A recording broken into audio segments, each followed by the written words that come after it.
그 요한복음에서 소개하고자 하는 것은 예수 그리스도 복음이죠. 그리고 또 그 복음으로 인해 주어진 생명이고 구원입니다. 그런데 그 복음은 무엇으로부터 시작되고 있는가? 무엇으로부터 시작되고 있습니까? 예수 그리스도 생명의 복음은 바로 요한의 이야기로부터 시작되고 있는 걸 볼 수 있습니다.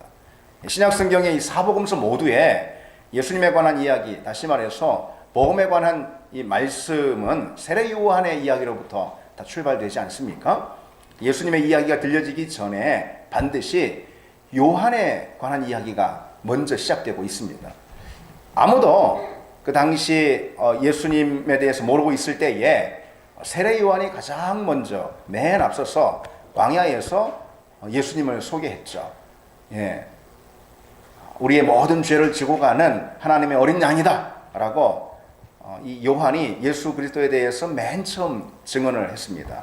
메시아가 어디 있냐라고 찾는 그런 사람들에게 바로 저분이 예수 그리스도다, 저분이 메시아다 소개했다라는 거죠. 그리고 또 요한은 당시 많은 그 잠자는 영혼들을 흔들어 깨우면서 예수 그리스도께서 타작마당을 정하셔서 알곡과 죽정이를 가려내시는 그런 심판주로 오셨다라는 것을 이렇게 증언했다라는 것입니다. 따라서 모든 복음서는 예수의 복음을 소개하기 전에 그 예수를 맨 처음 소개한 세례 요한에 대해서 말하지 않을 수가 없는 것입니다. 특히 요한복음 같은 경우는요, 예수님의 출생이나 어린 시절에 관한 기록은 일체 없습니다. 그것은 생략할지언정 요한에 관한, 세례 요한에 관한 이야기는 생략할 수 없다는 것이죠. 이 세례 요한의 입장에서 이런 것을 볼 때 이 얼마나 참 큰 영광, 영예가 아니겠습니까? 바로 그것이죠. 누군가가 자신이 예수님을 만난 그 놀라운 이야기, 구원받은 이야기를 소개하고자 할 때 바로 그에게 복음을 전한 나를 소개하지 않을 수 없다라는 이 사실. 여러분, 이것은 우리에게 있어서 그만한 영광이 어디 있냐라는 것이죠.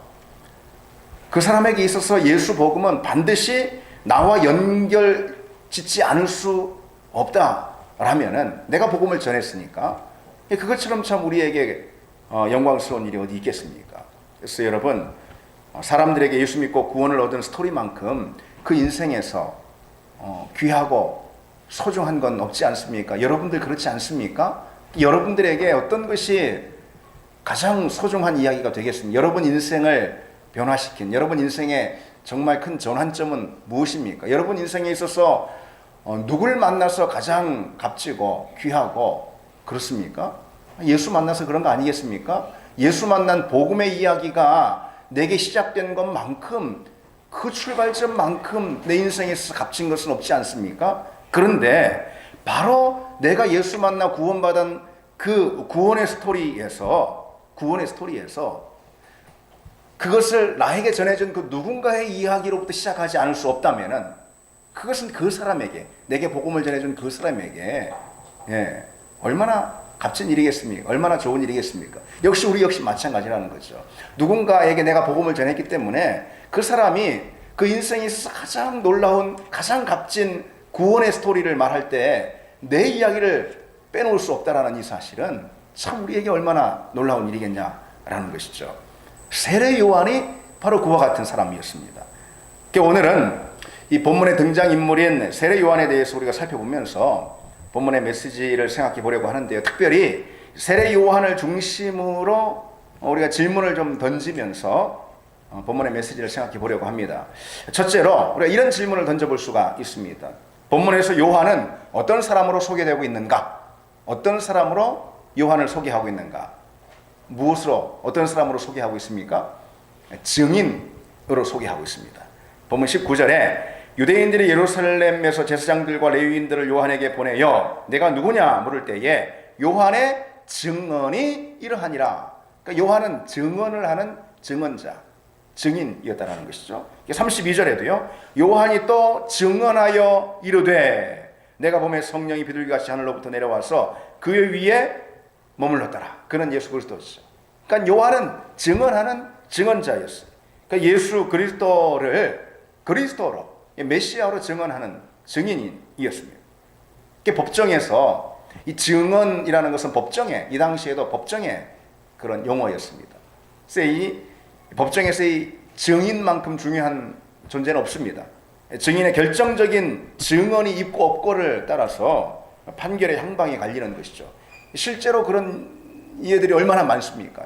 그러니까 역사 가운데도 많습니다. 이게 대표적으로 그 1963년에 미국 달라스에서 리무진을 타고 가던 그 케네디, 미국의 케네디 대통령이 두 발의 총탄을 맞고 암살을 당하는 그런 일이 있었습니다. 그 당시 미국을 충격에 빠뜨린 사건입니다.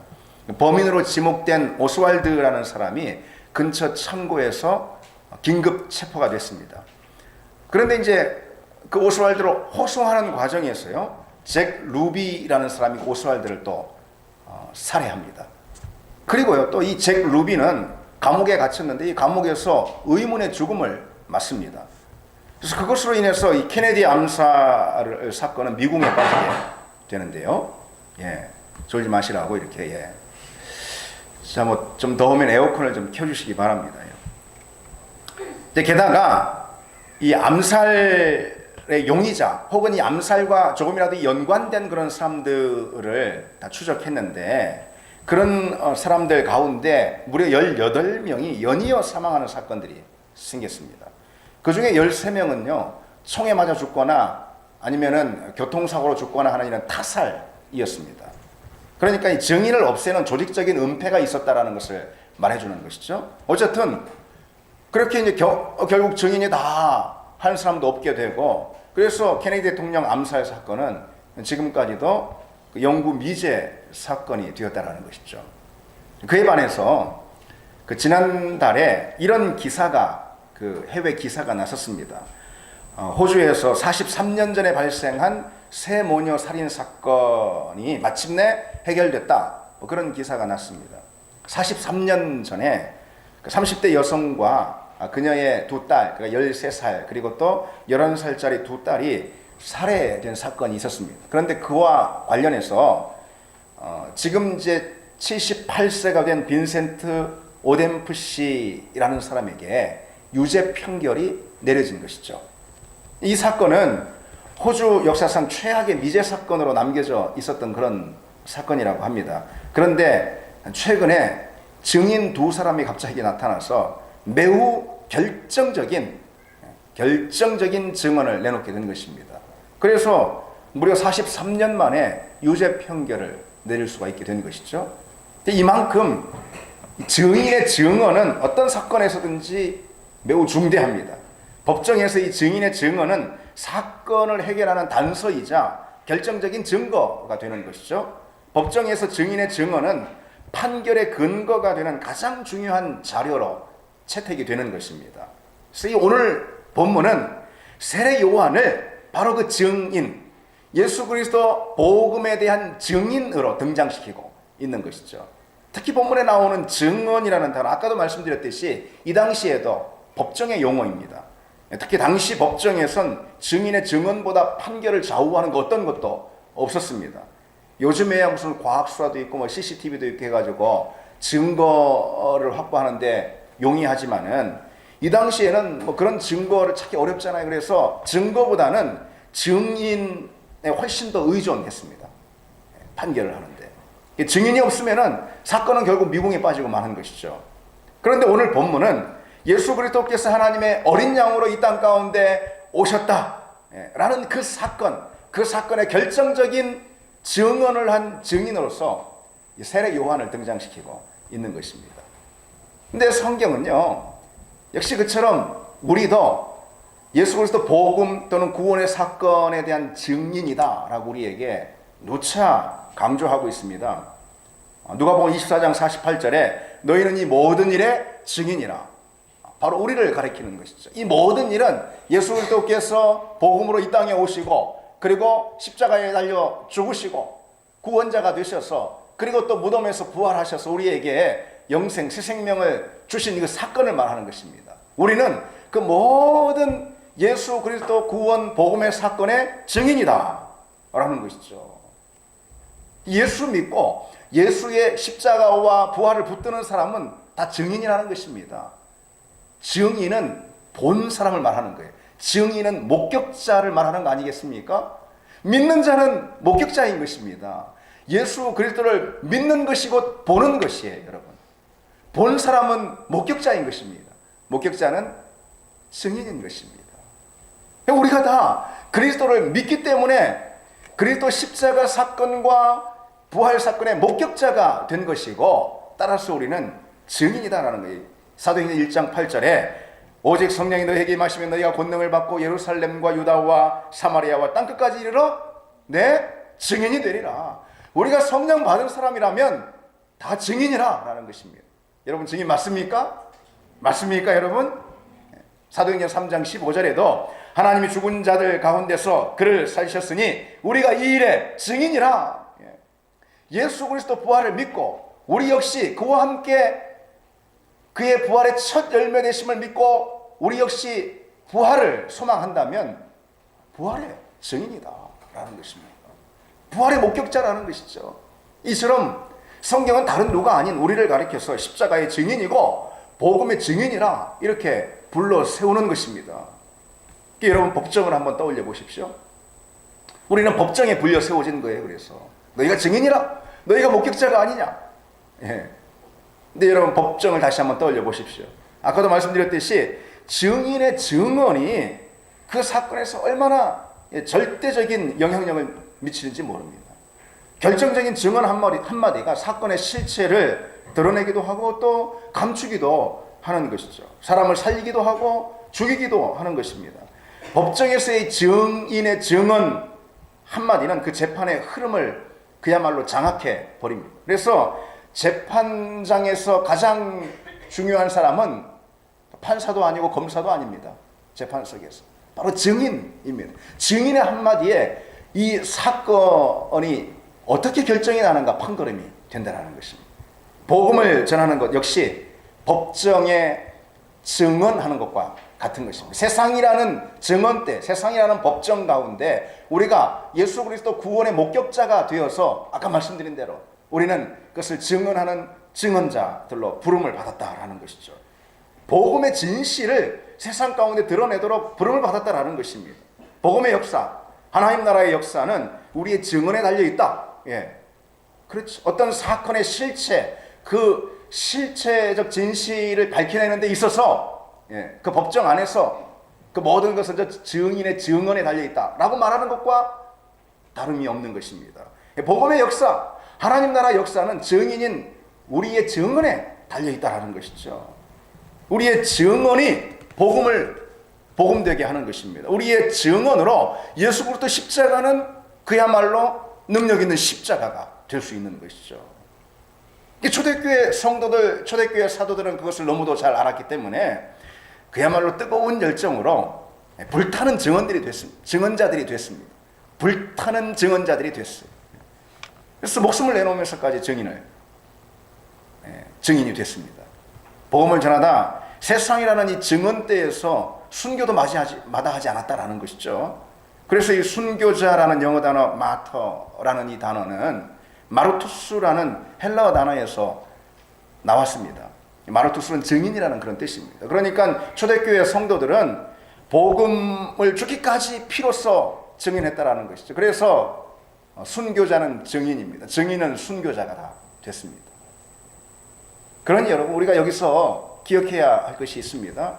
복음의 증인이 된다는 것은 항상 나를 죽음의 자리로 초대한다 라는 것입니다. 특별히 내 자아의 죽음이 있을 때 곧 복음은 세상 가운데 전해지게 되는 것입니다. 그래서 바울은 나는 날마다 죽노라. 왜 날마다 죽겠습니까? 복음의 증인 되려고 날마다 죽는 것이죠. 그래서 내 욕심, 내 자존심, 내 자랑, 내 편안함, 그리고 내 만족, 그것이 날마다 죽는 거예요. 자아의 죽음이 있는 것입니다. 자아의 죽음이 있는 그 자리에 복음의 증인되는 사건들이 생긴다라는 것이죠.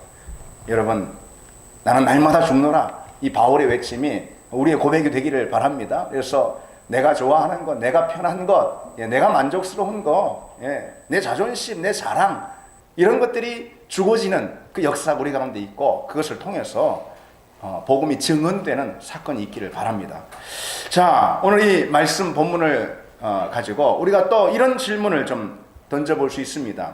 본문은 예수 그리스도를 증언하는 요한의 태도를 아주 주목해서 우리에게 보여주고 있는데요. 그렇기 때문에 우리가 이 본문 가운데 이런 질문을 이제 던져볼 수가 있습니다. 요한은 어떤 자세로 복음의 증인이 되었는가? 요한은 어떤 자세로 복음을 증언했는가? 그렇죠. 요한은 자신을 한마디로 이렇게 소개합니다. 외치는 자의 소리. 그리고는 또 이렇게도 소개합니다. 나는 그의 신발끈을 풀기도 감당하지 못하겠노라. 다시 말해서 예수만을 드러내고 자신은 그 복음 안에 감추어 버리는 그런 겸손의 자세가 요한에게 있었다는 것이죠. 그래서 증언자에게 요구되는 가장 중요한 자세는 바로 겸손이다라고 말할 수가 있습니다. 요한은 자신을 외치는 자의 소리다 이렇게 소개했다고 그랬죠. 소리라는 것은 자신을 가장 낮추는 표현이라 말할 수가 있습니다. 왜냐하면 이 소리라는 것은 한번 이렇게 발화가 되면은 금방 사라지는 게 소리잖아요. 그렇죠? 그러니까 나는 없다 그런 것입니다. 나를 찾으려고 하지 마라. 그런 예수만 찾으면 되지 이런 것이죠. 더욱이 요한은 주의 길을 곧게 하라고 광야에서 외치는 자의 소리다 그렇게 말하지 않습니까? 주의 길을 곧게 하라고 부름을 받은 사람입니다. 곧게 하다라는 것은 뭐냐면요, 이 거칠고 울퉁불퉁한 길을 깎아서 평탄하게 만든다라는 그런 뜻입니다. 그래서 옛날에 이 왕이 길을 행차하잖아요. 그러면은 그 왕의 그 행차에 앞서서 길을 트고 길을 열고 그리고 행차를 준비하는 그것을 말하는 것입니다. 그것이 길을 곧게 하고 그런 것입니다. 그러니까 요한은 자신이 바로 그처럼 예수 그리스도 왕 되신 예수 그리스도의 행차의 길을 준비하는 그런 종이다라고 소개하고 있는 것이죠. 왜 여러분 TV 사극 같은 데서 보면은 그런 장면들 자주 나오지 않습니까? 저작거리의 왕이 행차를 하는데 이렇게 말을 타고 이렇게 오면은 그 앞에서 신하 한 사람이 종이 외치는 거죠. 물러거라. 여기 왕이 나가신다. 왕이 납신다. 그렇게 외치는 거 아니겠습니까? 로마 제국에서도 그런 풍경들이 종종 있었다고 합니다. 황제가 군사를 이끌고 먼 곳에 가서 이제 정복 전쟁을 하고 승전을 했단 말이죠. 승전을 해서 개선 행군을 하면서 로마 시내로 들어올 때에 그때 큰 소리로 외치는 것입니다. 어드벤투스 도미니라고 이렇게 어드벤투스 도미니. 어드벤투스는 오신다. 이런 뜻이고 도미니는 왕이라는 뜻입니다. 왕께서 들어오신다. 개선한 왕께서 로마로 다시 들어오신다. 여기 크게 외치면서 무릎을 꿇고 황제를 맞이하는 것입니다. 이전에 그처럼 왕의 길을 예비하는 신하가 있었어요. 왕의 길을 펼치는 그런 종이 있었습니다. 그럼 당연히 왕을 높이는 사람이죠. 그런데 왕이 행차하신다라고 이렇게 크게 외쳐놓고선 사람들이 다 자기를 주목해 보기를 원하는 그런 사람이 있다면, 그런 종이 있다면은 그건 종이 아니죠. 그렇죠? 예. 왕이 행차하신다라고 외쳤을 때 다들 그 왕을 주목해 보도록 하는 사람이 진짜 종 아니겠습니까? 다른 예를 하나 더 들어보겠습니다. 결혼식을 여러분 떠올려 보십시오. 신부의 들러리가 있지 않습니까? 들러리 해보신 분 계십니까? 신부의 들러리는 어떤 사람입니까? 결혼식 날 신부가 가장 돋보이게, 가장 아름답게 보이도록 만드는 그런 사람이 신부의 들러리죠. 결혼식 날 오로지 신부가 주인공이 되도록 돕는 것, 그게 바로 들러리, 신부의 결혼식 들러리 아니겠습니까? 근데 자기가 들러리로 나서서 내가 주인공이 왜 못 되나 그러고 있으면 되겠습니까? 자기가 주목받지 못한다고 그날 그렇게 투정을 벌일 수가 있냐라는 것이죠. 왜 다들 신부의 얼굴만 쳐다보지 않으면서 짜증을 낼 수가 있냐라는 것이죠. 세례 요한은 왕의 행차를 알리는 종처럼, 그리고 또 결혼식 날 신부의 들러리처럼 자기가 아닌 오직 예수만을 가리키며 산 사람입니다. 그의 인생은 예수 그리스도를 지시하고 가리키는 그런 표지판과 같았습니다. 그래서 그의 생의 모든 삶을 통해서 오로지 예수만 드러났어. 그의 모든 삶의 걸음을 통해서 그의 모든 삶의 족적들은 오직 그가 드러나는 것이 아니고 요한의 삶을 통해서 요한이 기억되는 게 아니고 하나님이 예수 그리스도 복음이 기억되도록 했다라는 것입니다. 세상 사람들은 어떤 사람들입니까? 자기가 열심히 해서 자기가 잘 살아서 자기가 최선을 다해서 그래서 자기 인생 가운데 자기 삶 가운데 자기 인생의 족적 가운데 결국 누가 남는 거예요? 자기 이름이 남는 거잖아요. 그렇지. 그러나 우리 그리스도인은 그렇지 않습니다. 내가 최선을 다해 내 삶을 살고 감당함으로써 내 삶의 족적을 통해서 나는 지워지고 그리스도가 드러나는 것. 여러분 이것이 쉬운 일이겠습니까? 그러나 하나님은 우리를 바로 그런 사람들로 부르셨다라는 것을 여러분 기억하시기 바랍니다. 사실 이 세례 요한은요, 이 당시에 굉장히 대단히 영향력 있는 사람이었어요. 그래서 예수님께서도 여자가 낳은 자 중에서 요한보다 큰 자가 없다라고 요한을 높여주셨습니다. 그의 영향력이 아주 광범위하고 또 강력했습니다. 그것을 성경은 곳곳에서 보여주고 있거든요.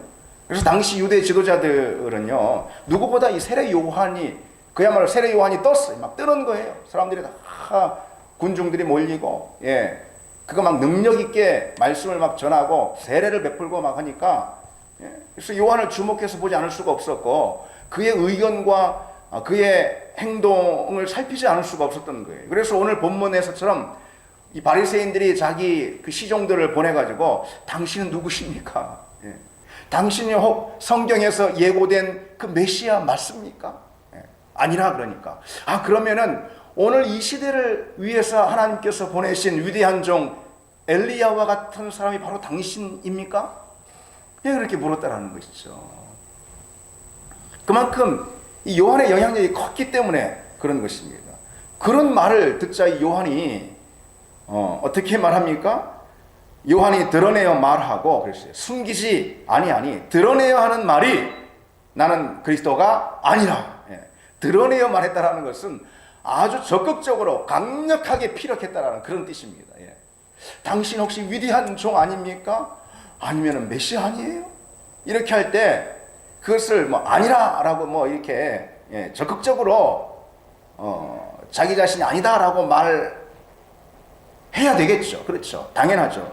그런데 뭐 그 정도까지는 아니고 그냥 대충 넘어가는 거 있잖아요. 뭐 그럴 수도 있을지 뭐 하면서 대충 넘어가. 이것도 잘못된 거잖아요. 그러니까 세례 요한은 아주 강력하게 딱 못을 박는 거예요. 드러내놓고 숨기지 않고 말했다. 나는 아니라 라는 것이죠. 나는 그를 전하는 소리일 뿐이다. 나는 그의 신발끈을 풀지도 못한다. 그런 것입니다. 신발끈을 푼다라는 것은요, 이 당시 이 종이 하는, 노예가 하는 하찮은 일 가운데서 가장 하찮은 일이었다고 합니다. 근데 그것조차 감당하지 못하겠노라 라는 것이죠. 그러니까 우리는 종종요, 어느 자리에 있든지 내가 주목받기를 원합니다. 그래서 어디에서든지 내가 없으면 안 된다는 그런 생각을 하는 경향들이 있습니다. 교회에서도 그렇습니다. 어떤 모임이나 어떤 일을 할 때에도 내 혹시 뭐 될까? 이런 생각을 하는 것이죠. 그러니까 내가 중심에 있어야 되고 또 내가 꼭 관심을 받아야 되고 다른 사람 모든 시선을 내가 끌어야 하고 눈길을 끌어야 하고 그렇습니다. 그런 경향들이 우리에게 있다. 우리 내면 가운데 그게 있는 것입니다. 자기 중심성이 아주 강하게 있는 거예요. 그래서 아무리 자존감이 낮은 사람이라 하더라도요, 이 자기 중심성이 있으니까 자존감이 낮은 거예요, 그게. 자기가 원하는 것만큼 내가 그렇게 비쳐 보이지 않는 거예요. 그러니까 자존감이 낮은 거거든요. 자존감이 낮은 거나 아니면 교만한 거나 다 똑같이 상당히 자기 중심성이 있는 거예요. 사람들이 날 주목해 보기를 원하고. 그것이 내가 한 말이든 아니면은 그것이 내가 하는 어떤 행위이든 아니면 내 감정이든 내 내면이든 사람들이 하여튼 무조건 나에게 주목해주고 나에게 시선을 가져줬으면 하는 그런 자기중심성이 우리에게 깊이 있습니다. 어딜 가든 그래서 특별히 교회에서 뭐 나 없으면 되겠어 하는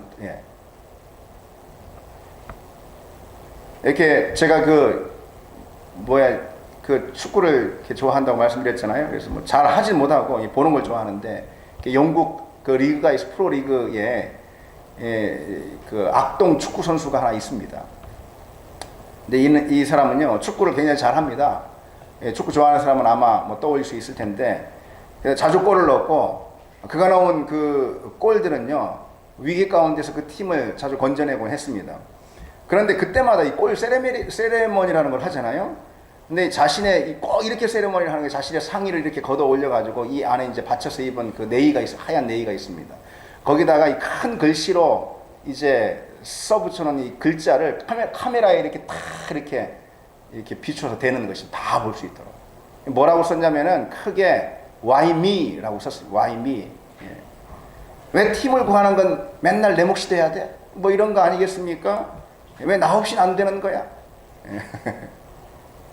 저는 그 세레모니를 할 때마다 그 인간이 그렇게 비기 싫더라고요. 예. 축구는 잘해가지고 뭐 할 말은 없지만은. 예. 근데 이제 저는 그런 생각을 떠올려 봤어요.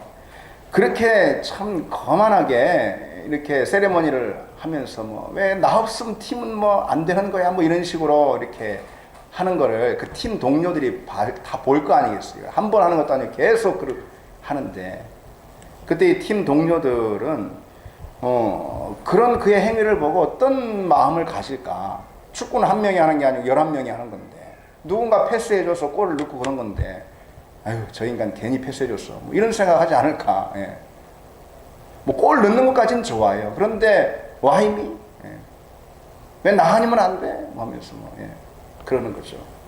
우리 역시 그런 유혹에 빠질 때가 종종 있습니다. 물론 여러분 내가 우리 교회에서 중요한 인물이지 내가 우리 교회에서 소중한 사람이지 라는 이런 태도가 잘못됐다라는 것은 아니에요. 문제는 자기 중심성인 것입니다. 내 없이는 안 되지. 예. 그런 생각이 들 때마다 우리는 세례 요한을 여러분 생각하시기 바랍니다. 내가 제일 중요하지. 다들 왜 나한테 주목하지 않는 거야? 예. 이런 유혹이 들 때마다 여러분 오늘 세례 요한을 자기 자신은 감추고 오직 예수 그리스도만 드러낸 세례 요한을 여러분 떠올려 보시기 바랍니다. 자, 이제 마지막 질문을 한번 오늘 본문을 들여다보며 던져보기를 원합니다. 세례 요한은 어디서 말씀을 전하고 있습니까? 많은 우리가 그 말씀을 들으러 온 그 자리는 어디입니까? 광야였습니다. 그래서 본문 28절에 이 일은 요한이 세례 풀던 곳 요단강 건너편 베다니에서 일어난 일이라. 요단강 건너편은 요단 동편 곧 광야를 말하는 것입니다. 그래서 다른 복음서들은 이렇게 정확히 기술하고 있죠. 세례 요한이 이르러 유대 광야에서 전파했다라고 했습니다. 광야가 어떤 곳입니까, 여러분? 광야에서 말씀이 전해졌고 광야에 하나님 말씀이 떨어졌는데 광야는 어떤 곳입니까?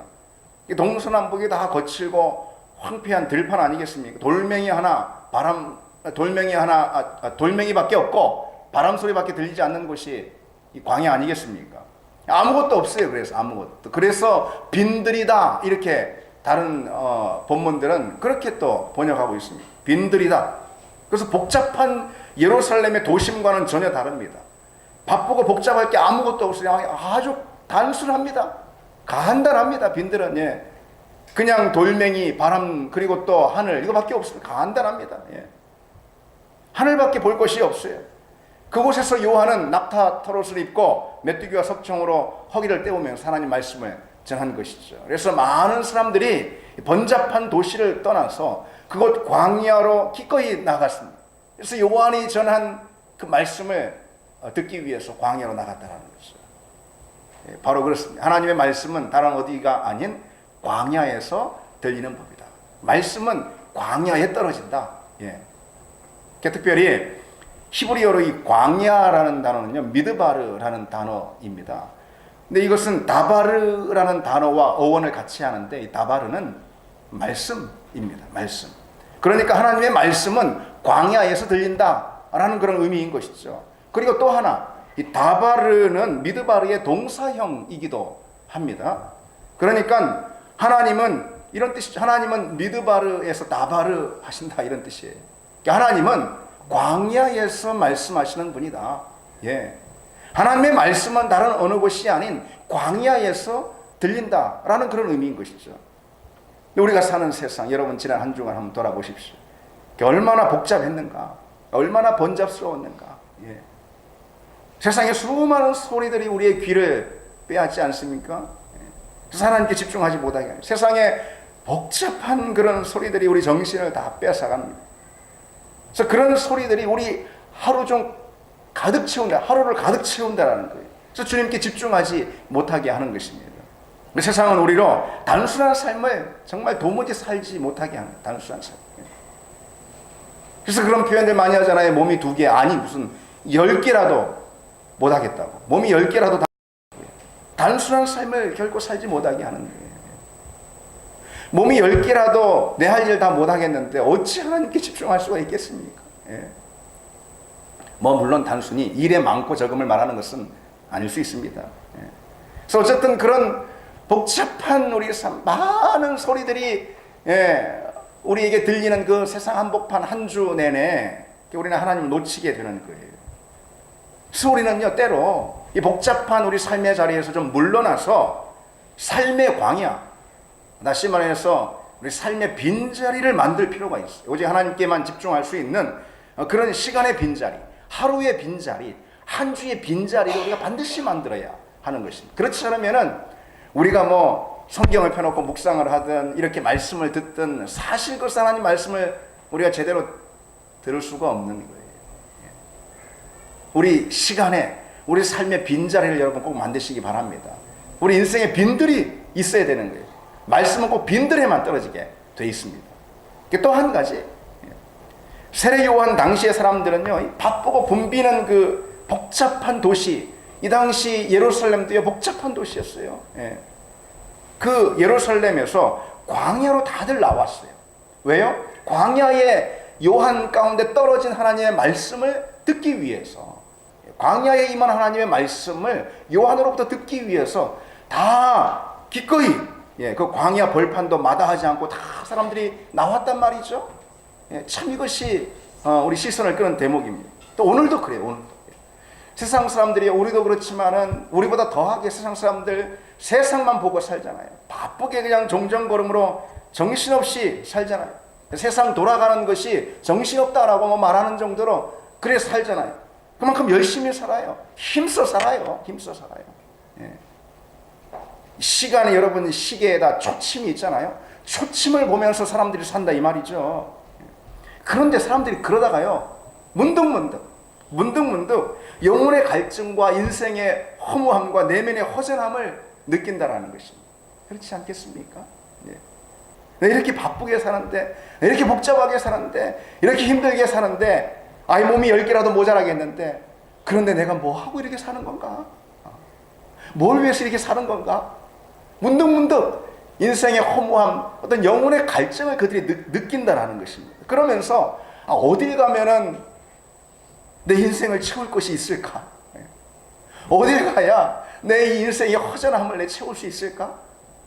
그렇게 질문하게 되는 것입니다. 누가요? 세상 사람들이 그렇습니다.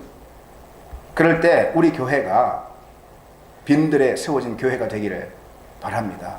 그럴 때에 세상 사람들이 찾을 수 있는 복잡하고 번잡한 예루살렘 도시를 버리고 광야로 왔다 그랬어요. 복잡하고 번잡한 세상 한복판에서 어디 가야 내 인생의 허기를 채울 수 있지? 라고 돌아볼 때 우리 교회가 빈들에 세워진 하나님의 말씀이 임하는 그런 교회로 세워지길 원합니다. 바로 그 교회의 주인들은 여러분들입니다. 이제 말씀을 맺겠습니다. 세례 요한을 통해서 우리가 기억해야 될 메시지가 있다 그랬습니다. 오늘 본문을 통해서 우리가 여러 가지 질문을 던졌습니다. 우리는 복음의 증인으로 부름을 받았다. 그러니 내 인생 가운데 내가 아닌 예수만 드러나야 한다. 이 사실을 여러분 기억하시기 바랍니다. 그리고 하나님의 말씀은 인생의 빈들에 임한다라는 사실을 여러분 또 기억하시기 바랍니다. 같이 함께 이 찬양하십시다.